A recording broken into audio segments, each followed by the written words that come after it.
Kalau madu itu merupakan hasil dari lebah yang kerja keras lebah. Sebenarnya kemarin saya membaca tentang madu tuh saya agak takjub gitu betapa seekor madu bersama dengan koloninya itu bisa menciptakan madu yang kita konsumsi. Itu usahanya luar biasa. Jadi madu itu harus terbang sampai berkilometer-kilometer untuk mencari banyak sekali bunga, untuk menghirup nektarnya, kemudian dibawa pulang.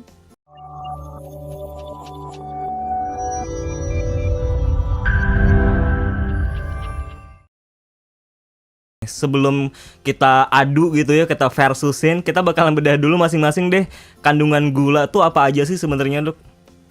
Sebenarnya kalau dibilang gula yang kita pakai bahasa awamnya itu adalah gula pasir, itu sebetulnya nama kerennya itu sukrosa. Sukrosa, nama kerennya. Nama kerennya. Jadi itu merupakan sebuah karbohidrat yang terdiri dari dua molekul gula, namanya fruktosa dan glukosa. Nah, dibuat dari gula tebu, biasanya berasal dari tebu yang diambil jusnya, kemudian mengalami berbagai proses untuk dikentalkan, jadi kristalkan, jadilah gula pasir. Jadilah gula pasir, seperti yang kita temui gitu ya sehari-hari. Oke, nah kalau itu kan gula, Dok. Kalau madu nih sekarang, kandungannya itu apa aja? Apakah sama fruktosa sama glukosa juga? Kalau madu itu bukannya kalau istri yang berikutnya. Itu di madu, Dok. Itu di madu. Enak kalau itu maksud. Ih, sahabat Sonora, udah tahu kan alamatnya, Mas Sony.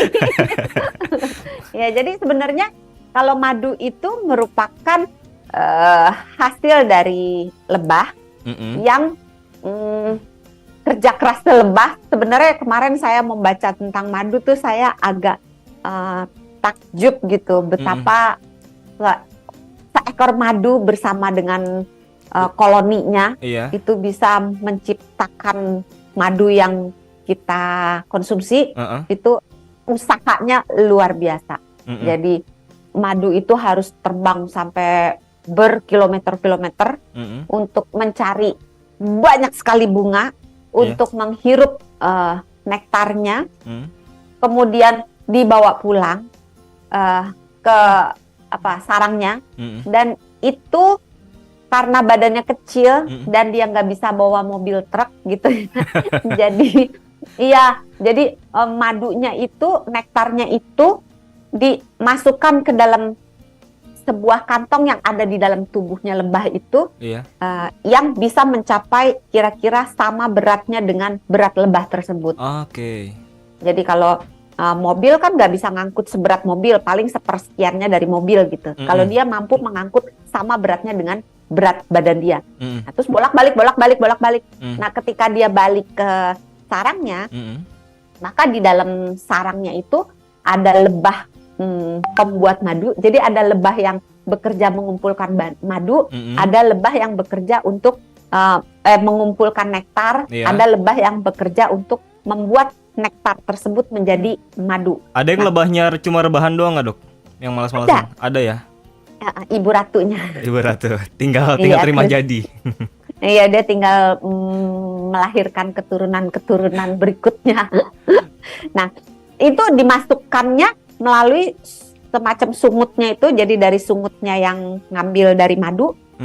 Jadi sungut ketemu sungut, kemudian si cairannya itu dipindahkan ke sungutnya, kemudian ditaruh. Kok saya ketawa sih sungut? Emang namanya sungut, Dok? Sebenarnya bukan sungut sih ya, apa ya? Mulut kuncup. Mulutnya yang buat nyedot itu, ya sedotannya dia lah gitu. Saya tahu barangnya, tapi susah menyebutkannya dalam bahasa Indonesia yang baik. Apanya ya namanya ya?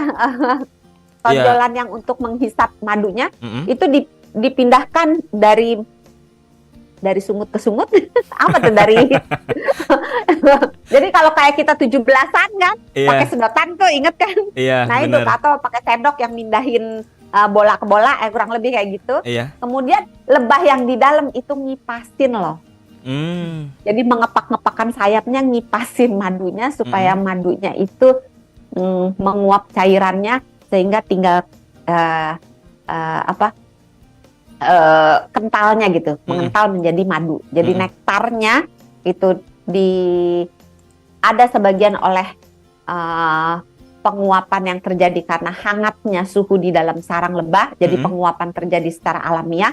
Tapi bisa juga karena dikipasin, dan sebagian karena enzim-enzim yang ada di dalam kantong madu yang ada di dalam setiap lebah. Nah itu yang diambil oleh petani madu. Oke, yang kita konsumsi akhirnya. Ya, tapi itu ada yang langsung kita konsumsi, ada yang mengalami beberapa proses. Mengalami proses penyaringan, penghangatan, dan seterusnya. Jadi kalau dibilang natural, iya, madu natural.